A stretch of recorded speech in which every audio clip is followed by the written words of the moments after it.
जीवदान दे पारिबो नाही सेही प्राणी मानक हत्या करिवार तार मध्य अधिकार नाही।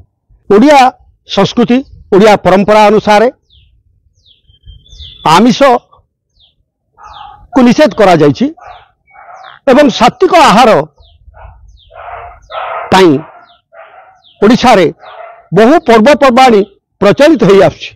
सेति पई कहा जायछि जे जगन्नाथंकर जो 56 भोग हुए से 56 भोग रे प्रभुंकर केवल सात्विक आहार थाए एवं से सात्विक आहार खाइले जेते आत्मतृप्ति मिले ताहा आमिष द्वारा मिले नहीं।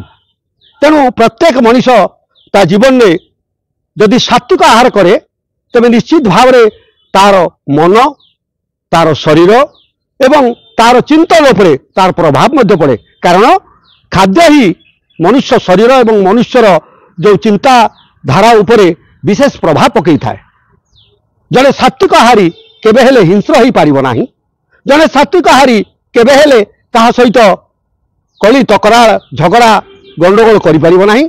तेणु ओडिशा रे जो ओडिया परंपरा रही आपणकर विभिन्न पर्वपर्वाणी रे पिठाठू आरंभ करिकी मिठा पर्यंत जो रही सप्तपुरी अमावास्या से सप्तपुरी अमावास्या चिता लगे अमावास्या आपणकर विभिन्न खाद्य प्रस्तुत हुए सबु सात्विक भाव में प्रस्तुत हुए एवं आम ओडिशा रे जो परिबा ओडिशा रे जो धान तापाई नुआखाई पर्व मध्य पालित हुए एवं सही अनुसार आमे जदि सात्विक आहार करिबा ताहले निश्चित भाव में आम शरीर सुस्थ रहिबो मन सुस्थ रहिबो एवं आमर चिंतन मध्य सुस्थ रहिबो एवं समाज को आमे निश्चित भाव में एक भल उदाहरण ले परिबा।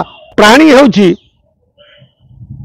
जीव जगतर एक बलिष्ठ अंग मनुष्य मध्य एक प्राणी। तेणु जो प्राणी मानक से जीवदान दे पारिबो नाही सेही प्राणी मानक हत्या करिवार तार मध्य अधिकार नाही।